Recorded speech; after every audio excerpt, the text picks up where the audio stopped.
Exeter and Yeovil. The train now arriving on platform 1 is the 5:30 from Ilfracombe, Barnstaple, Exeter and Yeovil.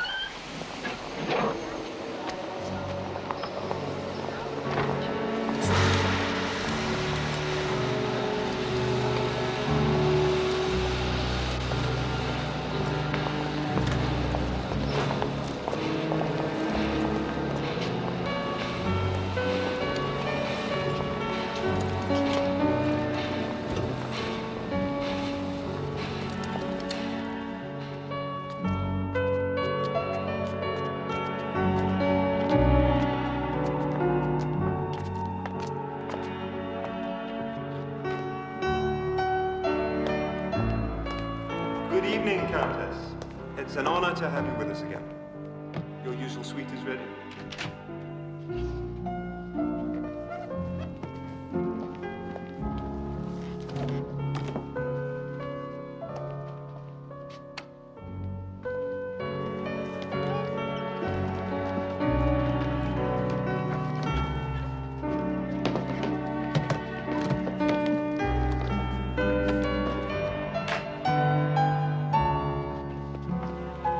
Thank you, Countess.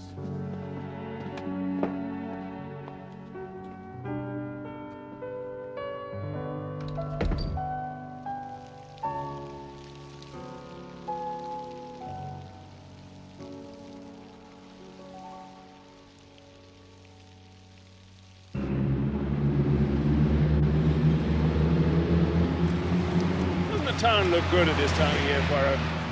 Yes, one can always tell when the summer it is arrived. It's in the air, eh? No, Hastings, it is in the speed of your driving. Come on, Poirot, we're only pushing 30.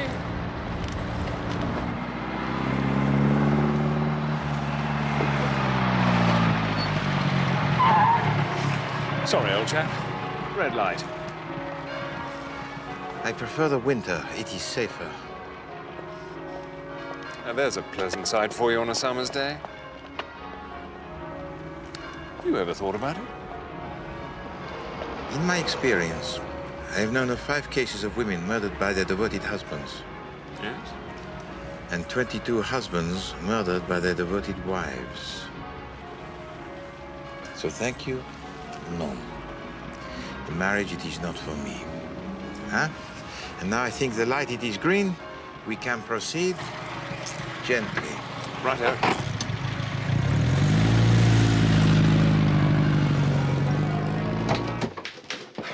Well, I'm not going to have a crash.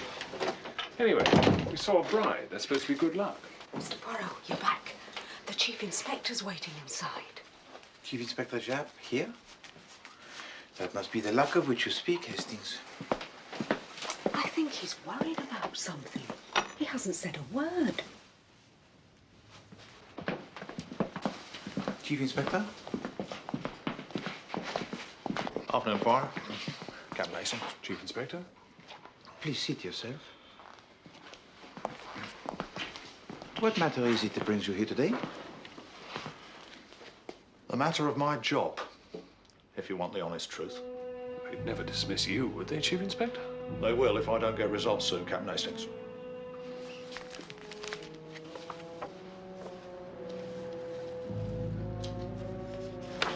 Three robberies in as many weeks.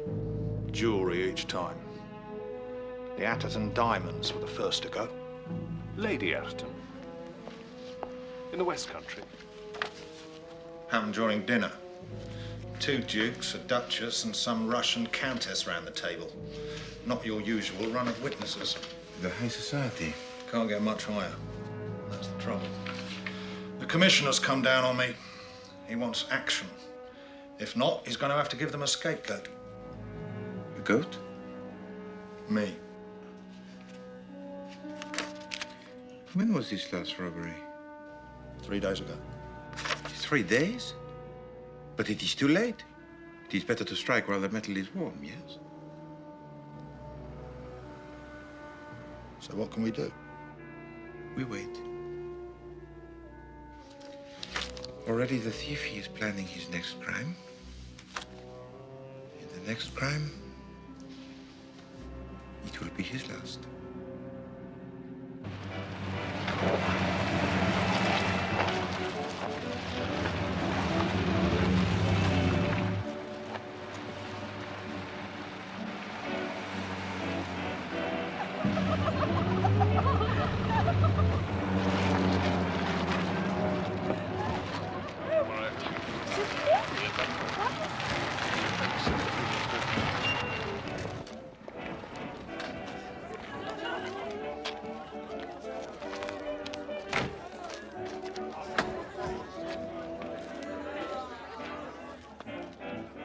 This way, Countess.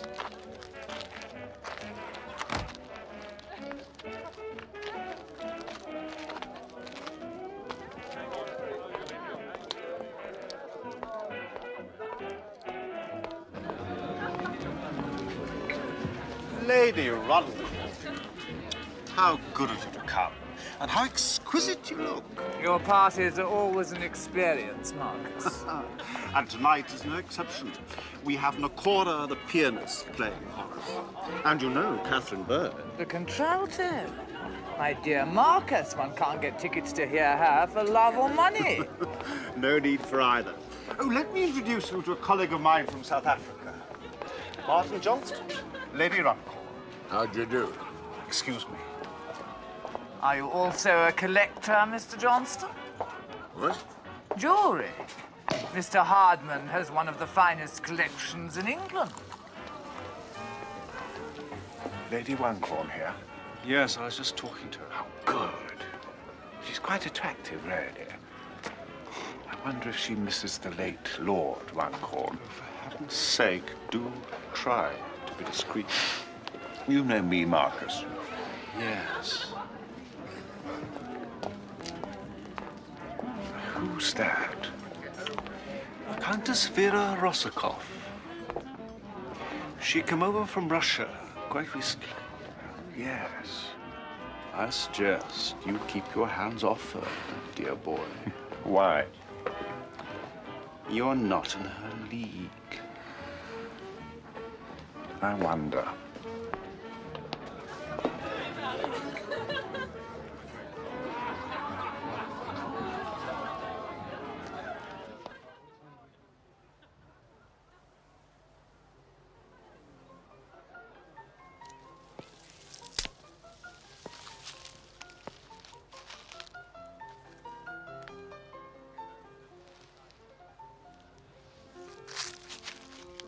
Io mai vi possa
And where have you been? Busy.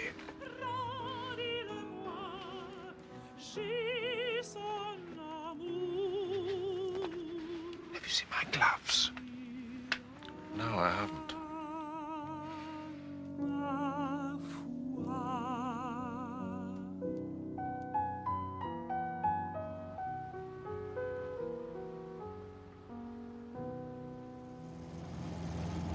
You couldn't ask for the trail to be much fresher this time, Poirot.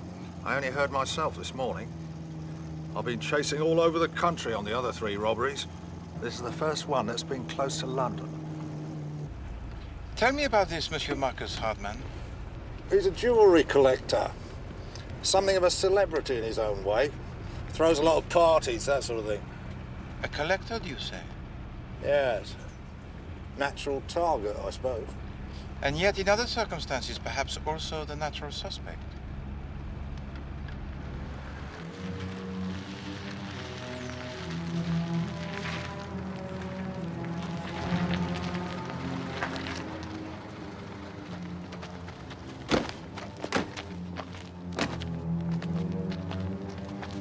They were in the garden when it happened. Some sort of concert. In the garden? There's a marquee. Sir? You were the constable on duty last night? Yes, sir. Tell us what happened then.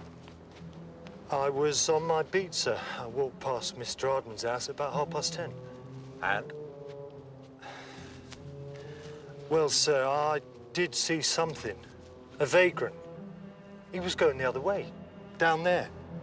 That vagrant could have had a £10,000 necklace in his pocket. I wasn't to know, sir. Indeed not. Thank you, officer. You've been most assiduous in your duties.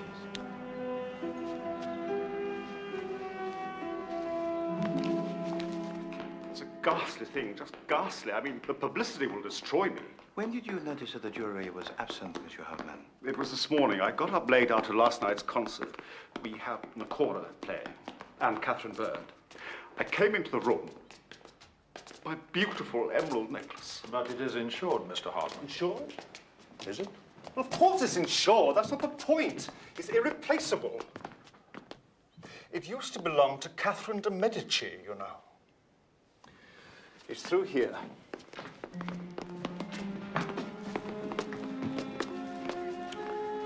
Monsieur Hartman, this window, it is kept locked, yes? Of course. I'll show you the safe.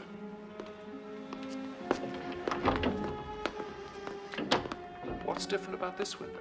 Looks just like all the others.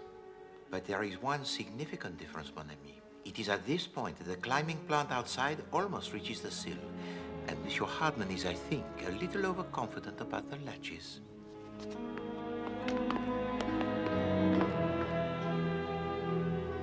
Has anything been touched?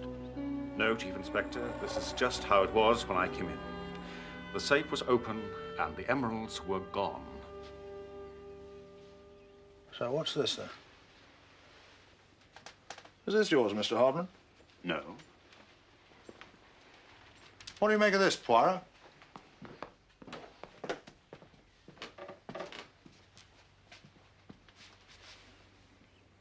It is a glove of a man.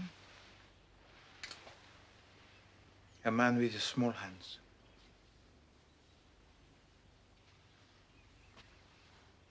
What have we here?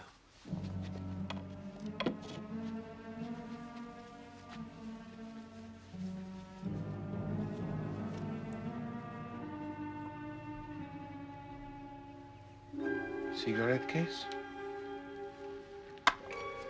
Empty? The initial is BP. BP. Is that of any significance to you, Monsieur Hartman? Well, yes. I suppose it could belong to Bernard Parker. And who is he, sir? A young friend of mine. A business associate. The glove could be his, too. What makes you say that? Well, he'd lost it. He'd lost both his gloves. At least that's what he said. Oh, excuse me. So what do you think, Poirot? I think that it is strange. The glove and the cigarette case. It is, as you might say, the double clue. Twice as much for us to work on. It is too much, Hastings, too much. To leave the glove inside the safe. Perhaps he was in a hurry. Someone could have disturbed him.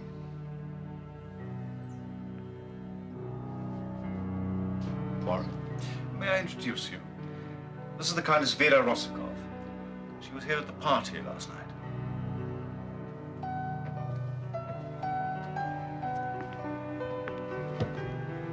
Enchanté, madame. Et moi aussi, monsieur. Hercule Poirot. At your service, madame.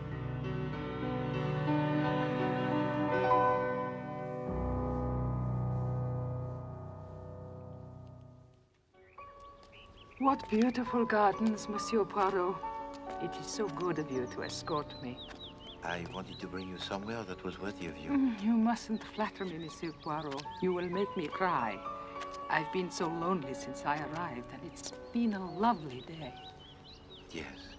I also know what it is to come to a new country and to know no one. Of course. You yourself are a refugee. Yes. I was head of the police in Belgium. But then came the Great War. I was forced to leave. I came to England, to the village of St. Mary. But it was a sad and painful time for me, so far from my family and my home. Poor Monsieur Poirot. Oh, no, I've had a good fortune. My talent, it has been recognized. It is reported that I am the most famous detective in England. Poirot here. No, I'm afraid not. Hastings? Yes? Excuse me.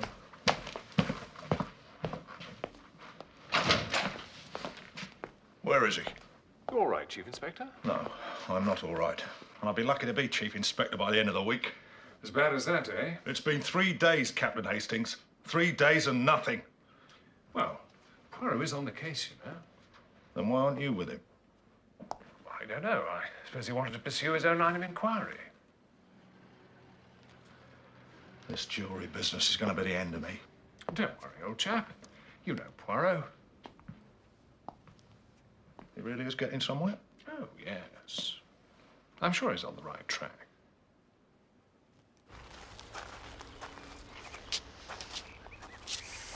And so you are investigating the case of the stolen jewelry. It seems a simple matter, madame.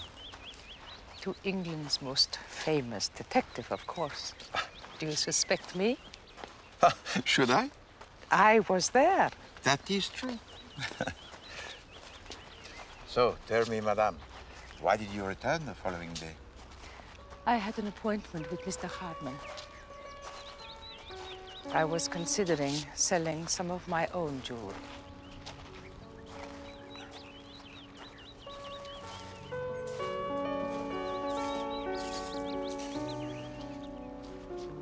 I had a house like this once in Petrograd.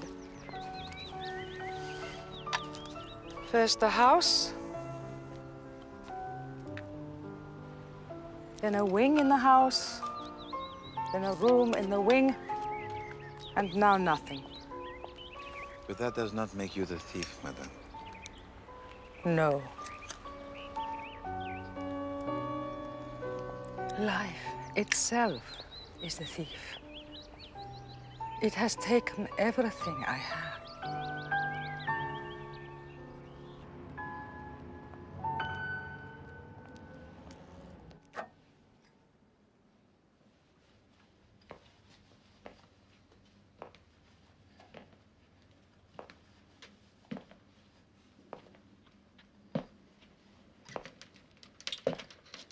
Well, I suppose it had to happen one day.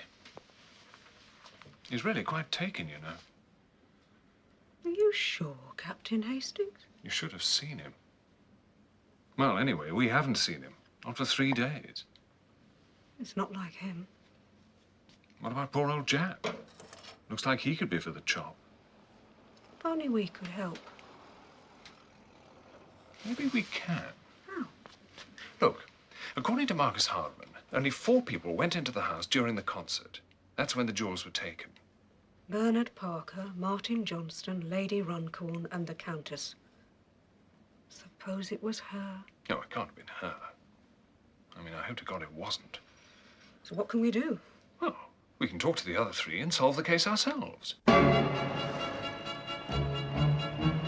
know old Jab suspects that tramp the constable spotted, but I think we should speak to them all, starting with Mr. Johnston.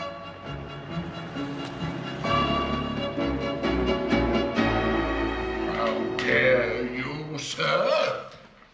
If I want a jewel necklace, I can afford to go into a shop and buy one. In fact, I can afford to buy the shop. So why did you go back into the house, Mr. Johnston? Call of nature, if you must know. Were there any witnesses?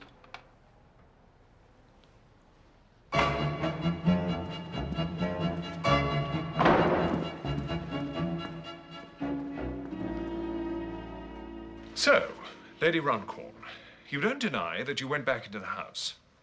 But I just told you that, Captain Hastings. Did you see anyone else inside? Yes, there was someone coming out of the downstairs bathroom, but I didn't see who it was. Why were you in the house, Lady Runcorn? I went to fetch my handbag. I'd left it inside.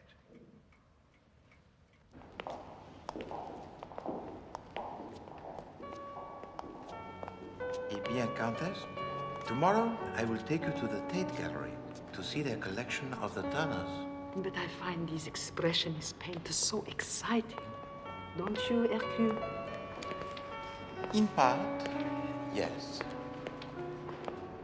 You know, I do not believe that there is anyone of my acquaintance who calls me by that name. Oh, I'm so sorry. Excuse me. Madame.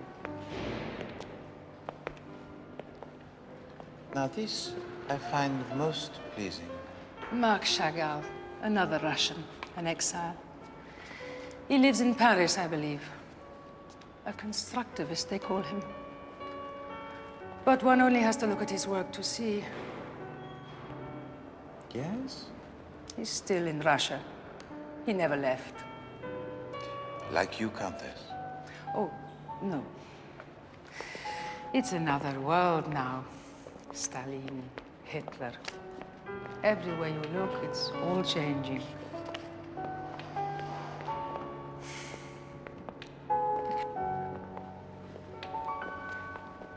Goodbye, Lady Runcorn. Goodbye, Captain Hastings.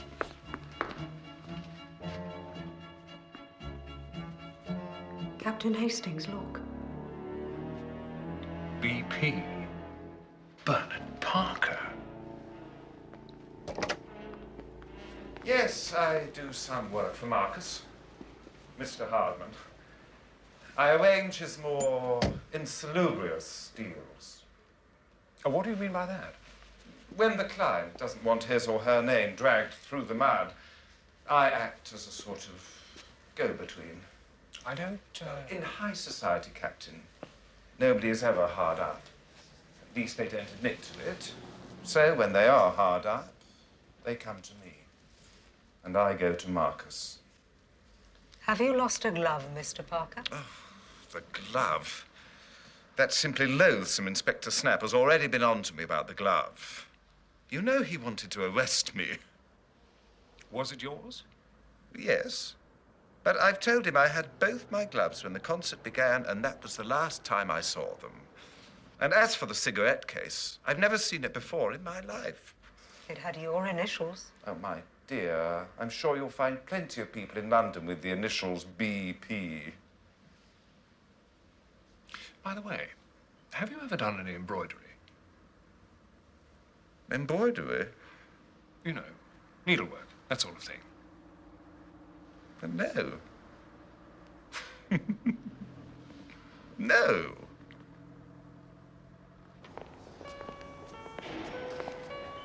And what of the perfect crime? It is an illusion, Countess. Maybe. But let me tell you something I heard. It was a robbery, like the one at Mr. Hardman's. But this time it was diamonds. Please go on. 12 people sat down to dinner.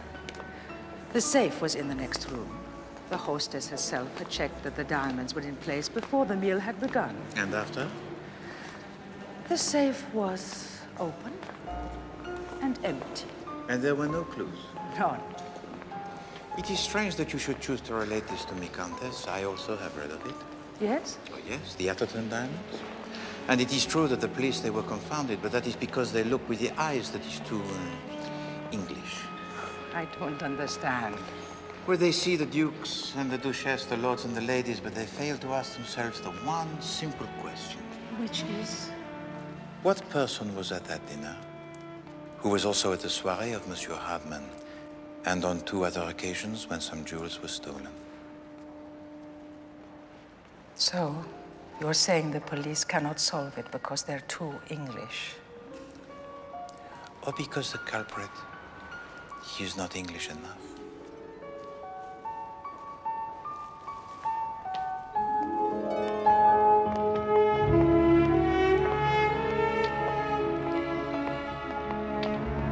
Thank you for a really lovely day. Countess.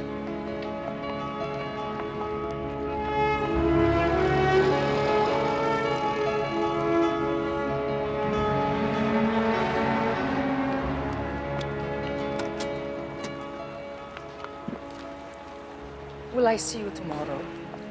Pour le déjeuner? Oui. The Carlton Hotel.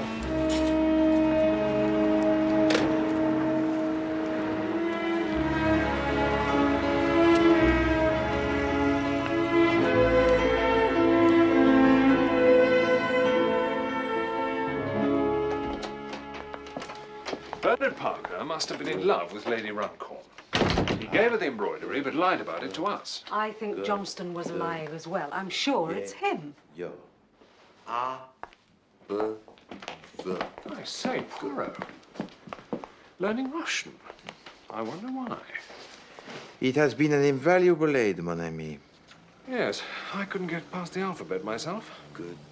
No, it is indeed complicated. Yes, like this case. The stolen jewels? We've been investigating, Mr. Poirot. You're not the only private detective in London, you know. This is true, mon ami. Eh bien, tell me all that you have discovered.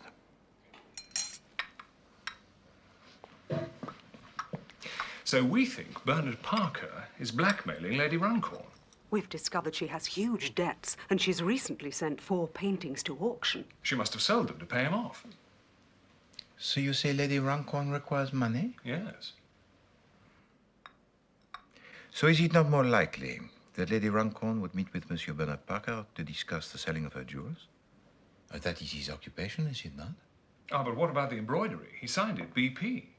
But then, I wonder what Lady Runcorn was called before she became Lady Runcorn. Oh, I hadn't thought of that. If you are to be Hercule Poirot, you must think of everything.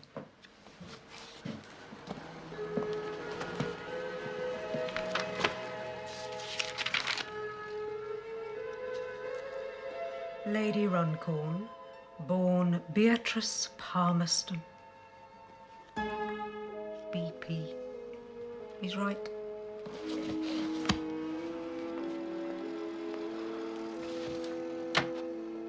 So, all right then, Poirot. What do you think? I think, Hastings, you must ask yourself one question. Yes? The tramp.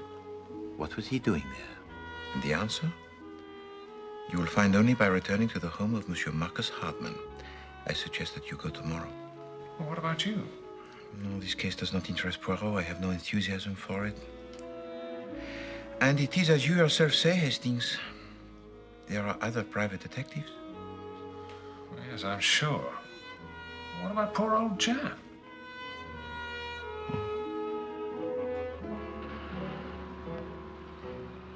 No, sir, nothing as yet, sir.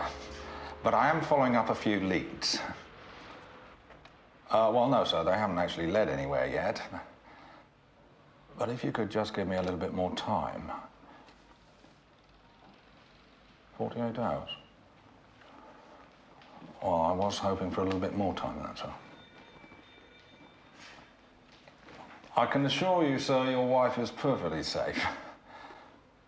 Well, if you'd like to put her on, I can assure her myself, sir.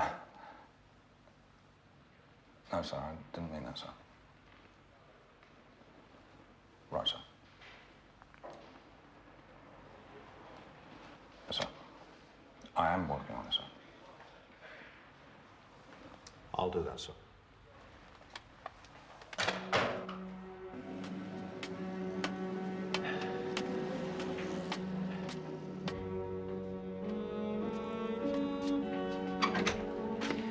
Thank you. Good evening. Please, allow me to introduce myself.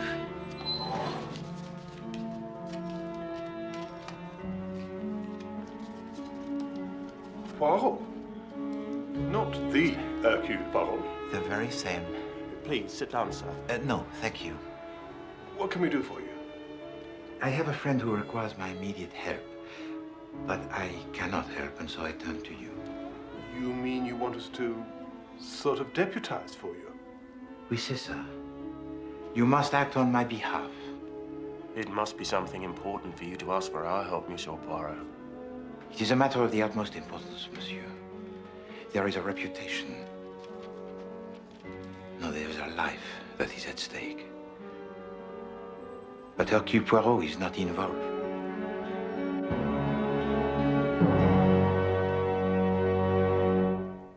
The tramp? What was the tramp doing here? I can't see how wandering around the grounds is going to give us the answer. Let's be methodical, Captain Hastings. Mr. Poirot must have a reason for sending us here. 4 people went into that house. You'd have thought one of them must have done it. How about Lady Runcorn? If her name was Beatrice Palmerston once, the cigarette case could have belonged to her. BP. Maybe she was working with Bernard Parker. They were in the house at the same time. What about that wretched tramp? Just don't see where he fits in. Miss Lemon, look. Over there. It's him. Wait here. Hey, you! Stop! Captain Hastings! He's got a gun!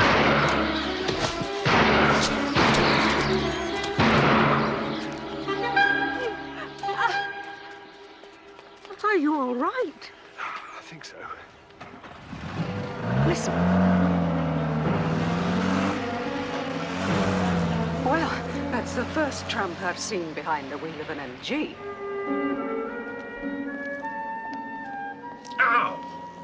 It's iodine, Captain Hastings. I said it'd sting. It is me who suffers, my friend. To think that I sent you.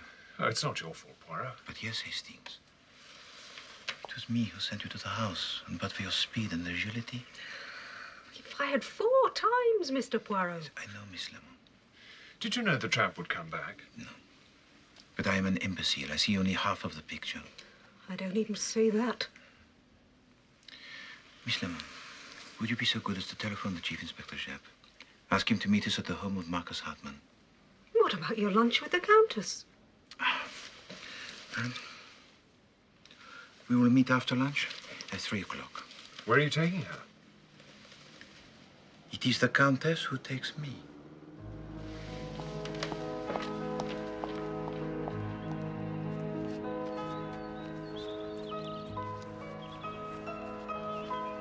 You astonish me, madame.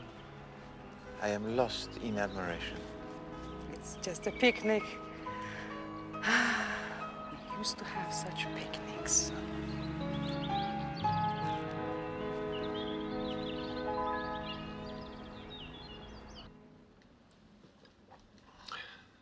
Suppose he,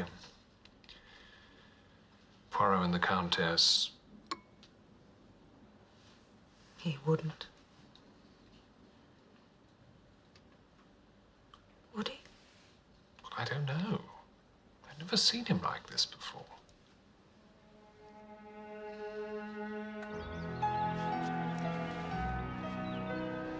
And now a toast. I shall propose one if I may. To crime.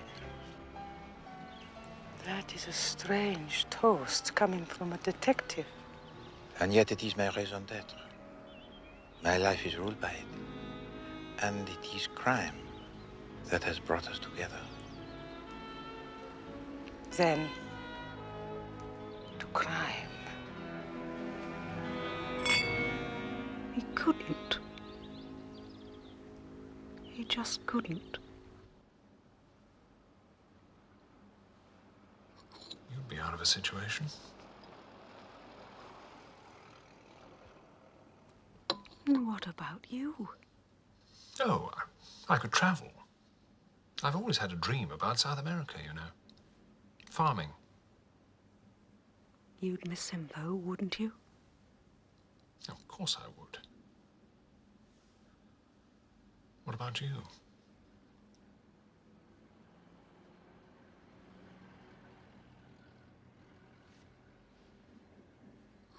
I don't want to talk about it.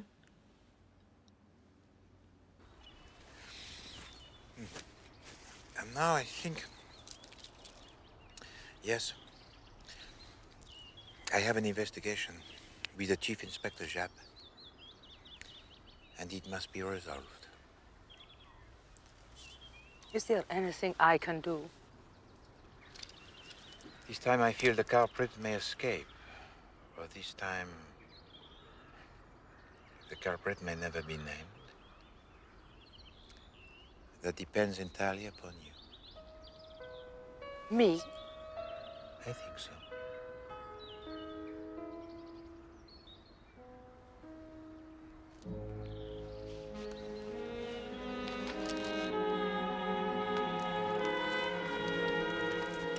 Could this help?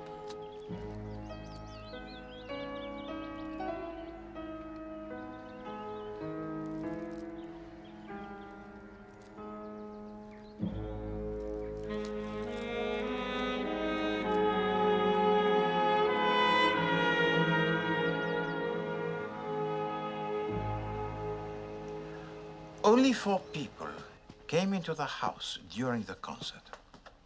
The Countess, Monsieur Johnson, Lady Runcorn, and Monsieur Bernard Parker. Now, the thorough investigation of my colleagues eliminated Monsieur Johnson and Lady Runcorn. Monsieur Johnson, because he's a very worthy man. And Lady Runcorn? Lady Runcorn, because she came to the house in order to meet with Monsieur Bernard Parker. Is that not so, Monsieur Hardman? Yes. But no one must know. My whole business, it thrives on nobody knowing. D'accord. And finally, there is the Countess, who entered the house in order to get her coat. Her coat? I thought it was a warm evening. Yes, it was, Chief Inspector. But I had been outside for more than an hour. Oh, yes, but... And forgive me, but if that Japanese contralto had sung one more high note, my head would have shattered. And while you are inside, Countess, you caught sight of a figure, no? And you disturbed him, n'est-ce pas? Yes, but I only glimpsed him.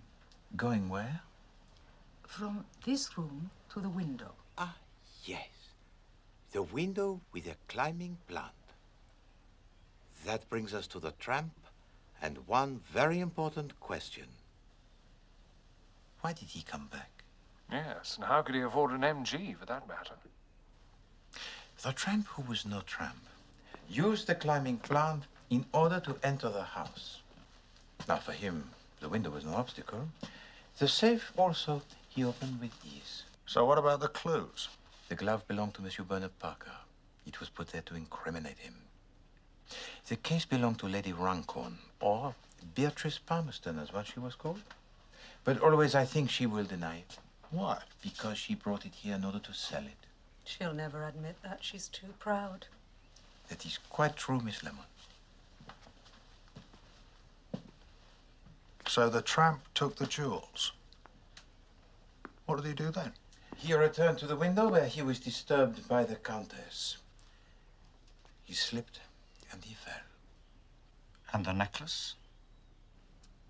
The necklace he dropped, which is why he had to come back.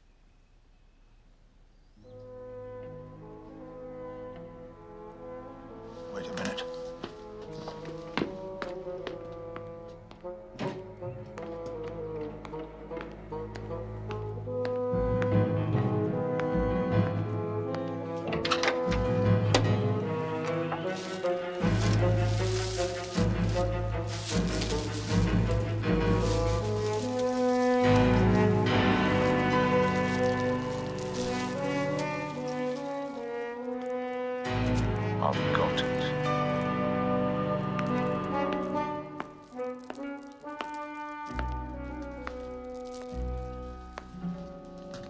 Voila.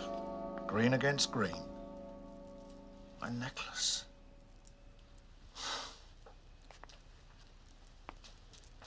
What about the tramp?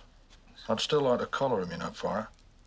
Oui, d'accord, but I fear it is too late.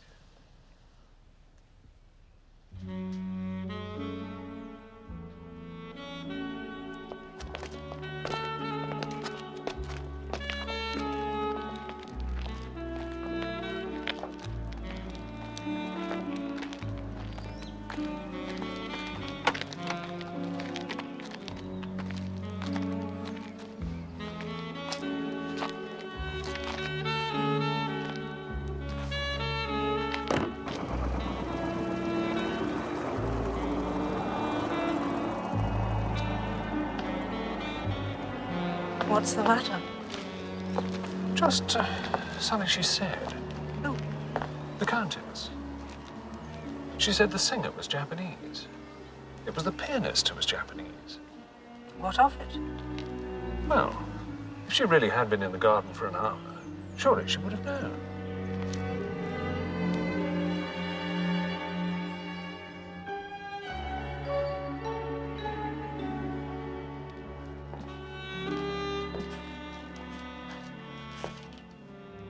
Good night. Miss Lemon, I thought you had already gone. No, I have some letters to finish.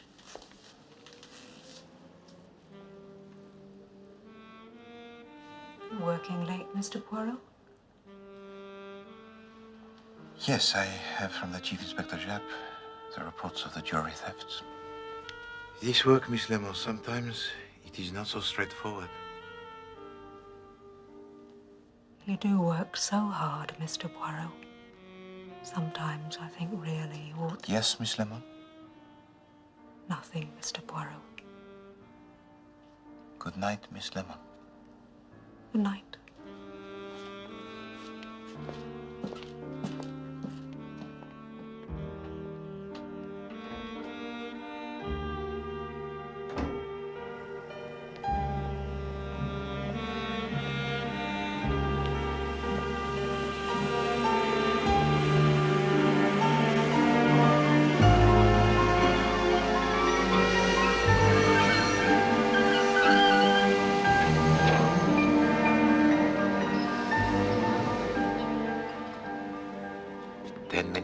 Until your train. Yes. And then your ship to America. Yes. Thank you.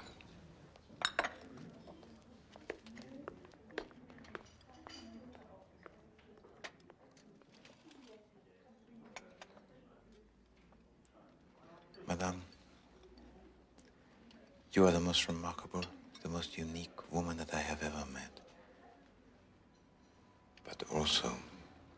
Opposites. C'est ça. You must continue your work, and I must continue mine. But not in the same country.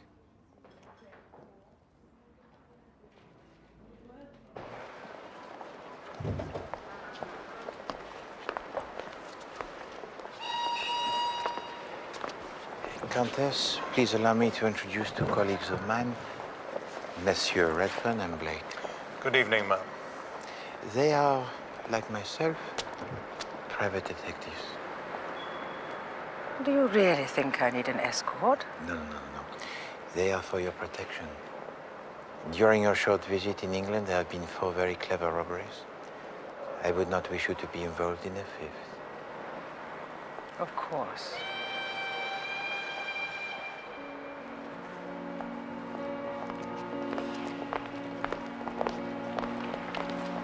Are they armed?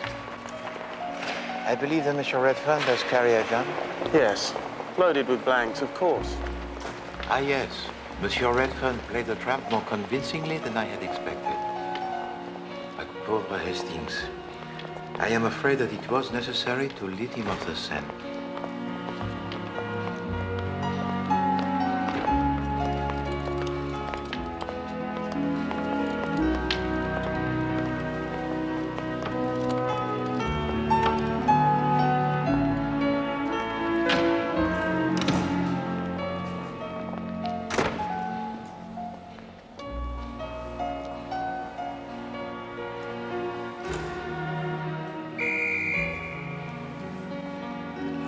but I forget. I have something for you. A parting present. A souvenir. The cigarette case? With a double clue. It's of no use to me. It's inscribed BP. Yes. And yet in the Russian alphabet, a B is a V and a P is an R, is it not? Vera Rusakov?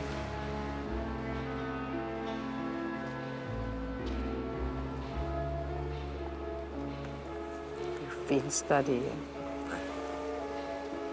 You will keep it, I hope? Something to remember me by? Oh. I won't forget you.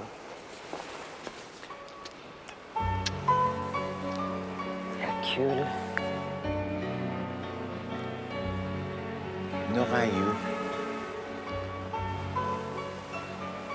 Countess.